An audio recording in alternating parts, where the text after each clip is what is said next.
আজকে আমি আপনাদের এই ভিডিওর মাধ্যমে বলবো যে কিভাবে আপনার মোবাইলের মধ্যে ফিঙ্গারপ্রিন্ট লক কিভাবে সেট করবেন। আপনাদের হতে পারে ডিসপ্লের ওপরে ফিঙ্গারপ্রিন্ট, হতে পারে আপনাদের পিছনে ফিঙ্গারপ্রিন্ট, বা আপনাদের সাইড ফিঙ্গারপ্রিন্ট হতে পারে। এখান থেকে দেখতে পারবেন আমি যখন এখানে ফিঙ্গার দেবো তখন কিন্তু কোনো কাজ হবে না। এবার কিভাবে এটা সেট করব সেটাই আমি আপনাদের বলবো। এখান থেকে দেখতে পাচ্ছেন এই মোবাইলের মধ্যে কিন্তু কোনো প্রকার কিন্তু ফিঙ্গারপ্রিন্ট নেই। এবার ফিঙ্গারপ্রিন্ট লক কিভাবে আপনারা সেট করবেন সেটাই দেখাবো। সেটার জন্য আপনাদের ভিডিওটিকে সম্পূর্ণ দেখতে হবে। চলুন ভিডিওটিকে শুরু করছি। সবার প্রথমে আপনার মোবাইলটিকে ওপেন করতে হবে। ওপেন করার পর আপনারা কি করবেন, আপনাদের যে মোবাইলের যে সেটিংসের অ্যাপ ওটাকে ওপেন করুন। আমি সেটিংসের অ্যাপটিকে ওপেন করছি। যে কোনো মোবাইল হতে পারে, সেই মোবাইলে কিন্তু আপনারা ফিঙ্গারপ্রিন্ট লক সেট করতে পারবেন। এবার এটা অন করার পর এখানে কি করবেন, সিম্পলভাবে আপনাদের মোবাইলে পাসওয়ার্ড অ্যান্ড সিকিউরিটি অপশনে চলে যাবেন, বা ওখানে আপনাদের সিকিউরিটি সেটিংস বলে যা থাকবে ওই অপশনে ক্লিক করে দিন। এবার ওই অপশনে ক্লিক করার পর ফিঙ্গারপ্রিন্ট বলে একটা অপশন পেয়ে যাবেন। যে কোনো মোবাইল হতে পারে, ওই মোবাইলে আপনাদের ফিঙ্গারপ্রিন্টের অপশন থাকবে। ওই ফিঙ্গারপ্রিন্টে ক্লিক করুন।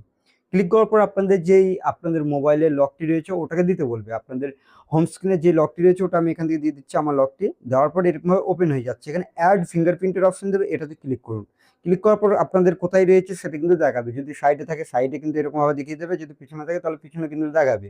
আর যদি সামনে থাকে তাহলে সামনে কিন্তু ফিঙ্গার দিতে পারবেন। যেহেতু আমি এখানে কি করবো দেখতে পারবেন, আমি এই সাইডে ফিঙ্গারপ্রিন্ট এরকমভাবে দিয়ে দিচ্ছি।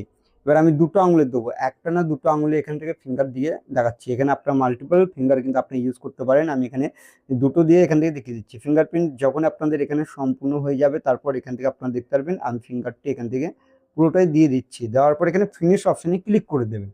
ফিনিশে যখনই ক্লিক করবেন তখন দেখতে পারবেন আপনার মোবাইল কিন্তু ফিঙ্গারপ্রিন্ট অ্যাড হয়ে যাবে। এবার ফিঙ্গারপ্রিন্ট যখন অ্যাড হয়ে যাবে তখন আমি আপনাদের এখানে দেখানোর চেষ্টা করছি। এখান থেকে দেখতে পারবেন ফিঙ্গারপ্রিন্ট আমি এখান থেকে যখন এরকম টাচ করব তখন দেখতে পারবেন মোবাইল কিন্তু এরকমভাবে আনলক হয়ে যাবে।